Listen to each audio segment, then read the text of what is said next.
আমাদের নেতা হচ্ছে তারা জুলুমের পরে যারা বাতিলের কাছে মাথা নত না করে। আমরা দেখছি জসিমউদ্দিন রহমানী হাফিজাহুল্লাহর মতো আলেম, আনসারুল্লাহ বাংলা টিম নাম দি, ওনারে 11 বছর 16 দিন জেলে রাখছে। আমি নিজে ওনার সাথে দেখা করতে গেছি। ওনার এই হাঁটুর বাটিটা দুর্বল হয়ে গেছে, অসুস্থ হয়ে গেছে, বসে থাকতে থাকতে ছোট্ট একটা রুমের ভিতরে বসায় রাখত। উনি নিজে আমারে বলতেছে, মাওলানা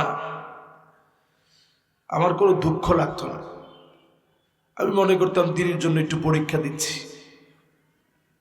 কিন্তু দুঃখ লাগছে সেই দিন একদিন আমারে জুলুম করতে আইসা জালেমরা বলতেছে কুল্লা ইয়াউমিন হুয়া ফি শাআন, হুজুর আল্লাহ আল্লাহর কাজ নিয়ে ব্যস্ত আছে, আপনারে মারলে এখন আল্লাহ দেখবেন। নাউজুবিল্লাহ কর। আমার কলজাটার ভিতরে এত দুঃখ লাগছে। আমি তখন বলছি ইন্না বাতশা রাব্বিকা লাশাদীদ, আল্লাহর ধরা বড় কঠিন হবে। তুই কি করে সাহস করে এই কথা বললি? আল্লাহর ধরা বড় কঠিন হবে। সেই সময়ে জালেম বলতেছিল ধরলেও 5 বছর পরে ধরবে, আগে না। যখন এই কথা বলছে জসিমউদ্দিন রহমানী বলতেছে যে আমার কাছে এটা মনে হচ্ছিল এই 5 বছর তারা পুরা করতে পারবেন, আল্লাহ তাদের ঘাড় মক্কায় দিবে। জোরে কোন আল্লাহু আকবার। একটা দুইটা কারণে আল্লাহ তাআলা জালেমদেরকে পতন দেয় না। আল্লাহ পাক ধরে না ধরলে ছাড়ে না। ন্যায় বিচার প্রতিষ্ঠা হবে, পরীক্ষা আসবে। আমার দেশে অনেক পরীক্ষা দিয়েছে, বহু প্রাণ চলে গেছে, পরীক্ষার পর পরীক্ষা আসছে।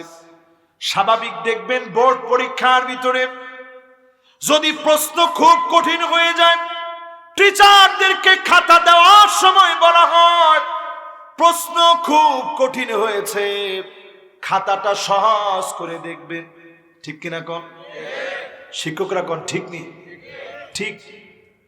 আবার দেখবেন একেবারে প্রশ্ন ডাইরেক্ট সহজ, খাতা দেওয়ার সময় টিচারদের কানে কানে বলে দেয় যে প্রশ্ন খুব সহজ হয়েছে, কাজেই প্রশ্নটা যেই তো সহজ হয়েছে খাতাটা একটু কঠিন ভাবে দেখেন, নাইলে A+-এর বন্যা।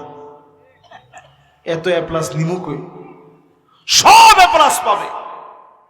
এই জন্য ইসলামের নেতা যারা হবে, দিন প্রতিষ্ঠার সংগ্রামী নেতা যারা হবে, আল্লাহ পাক কখনো কখনো পরীক্ষা নিবে।